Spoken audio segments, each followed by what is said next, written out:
Faly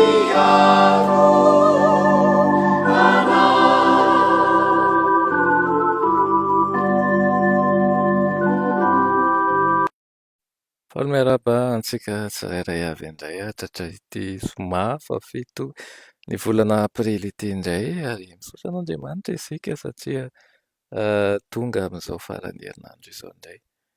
Misaotra azy satria izy ny loharanon'ny fitahiana, loharanon'ny aina rehetra mino aho fa natsapany fahasoavany tokoa ianao. Hiditra amin'ny anio isika nefa.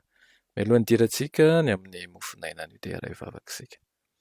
Ary Jehovah Andriamanitra eo, mbola misaotra anao izay ny amin'ny fitahiana sy ny fitantananao anay manokana nandritra an'iny herinandro iny.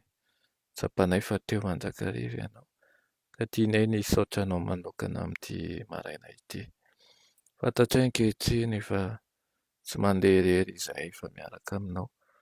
Tsy tokony atao ohatrintsony izay satria efa eo ambany fiahinao ny mombanay rehetra, ka tsy izay irery fa ny ankohonanao arovanao ary manana anjara ao aminao mandrakariva.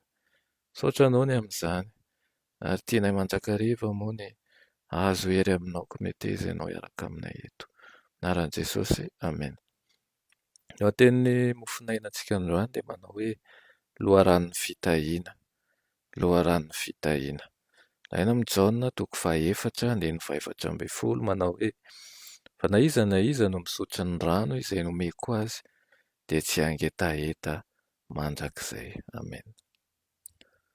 Izay mitady ny hampitony ny hetahetany amin'ny loharanon'izao tontolo izao dia hisotro nefa hangetaheta indray. Maniry zavatra hitondra izay ilain'ny fanahy izy. Anankiray ihany no afaka hanome izay ilainy.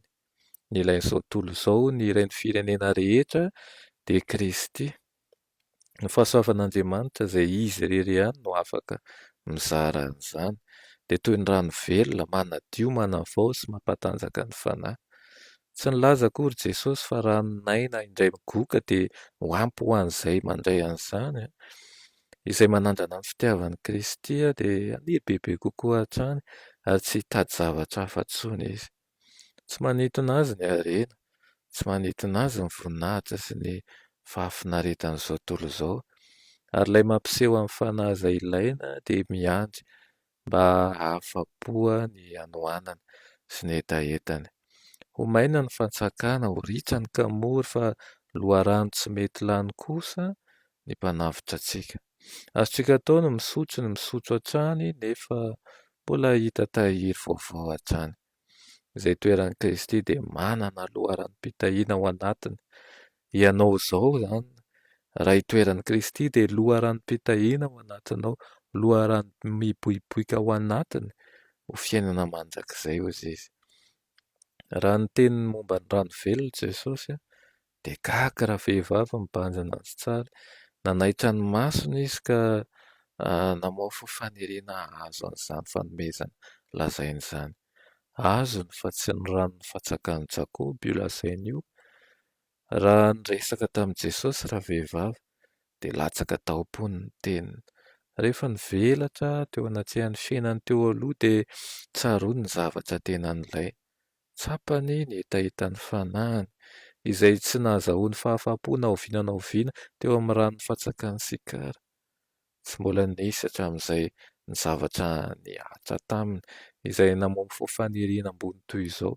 Nipoitra tao an-tsainy ny fanontaniana hoe mety ho ity angamba ilay Mesia nandasa anatriny ela, dia hoy izy nilaza hoe fantatro fa ho avy ilay Mesia, ilay atao hoe Kristy, ka rehefa tonga izy dia ambarany amintsika ny zavatra rehetra. Hoy Jesosy namaly azy hoe izaho izay miresaka aminao no izy. Amen. Raha fehezana raha fidinina ny Mofon'Aina antsika androany dia ninona tokoa mety ho zavatra heveritsika fa mahasoa tadiavintsika amin'izao fiainana izao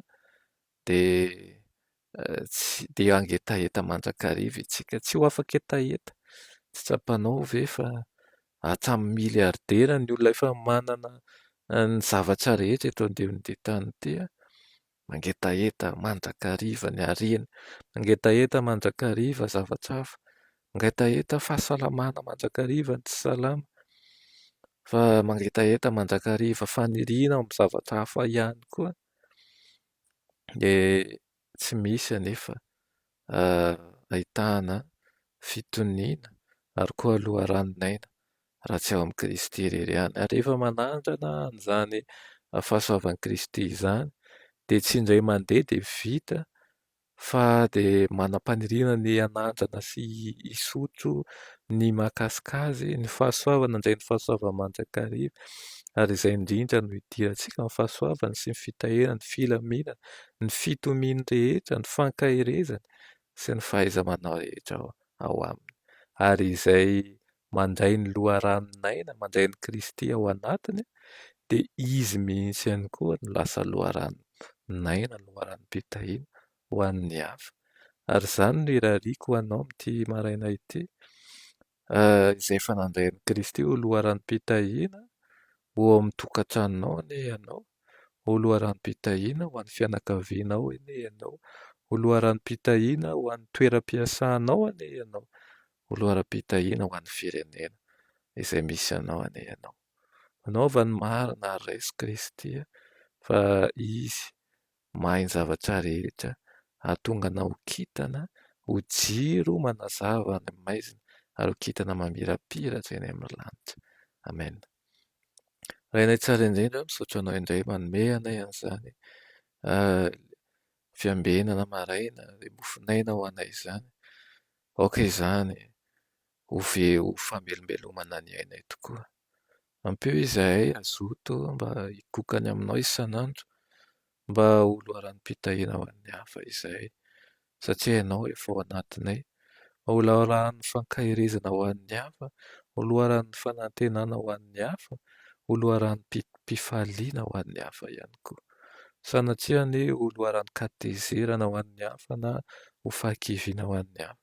Fa tianay mba ny fitiavanao ihany koa mba ho hitan'ny hafa amin'ny alalanay. Amin'ny anaran'i Jesosy. Amen.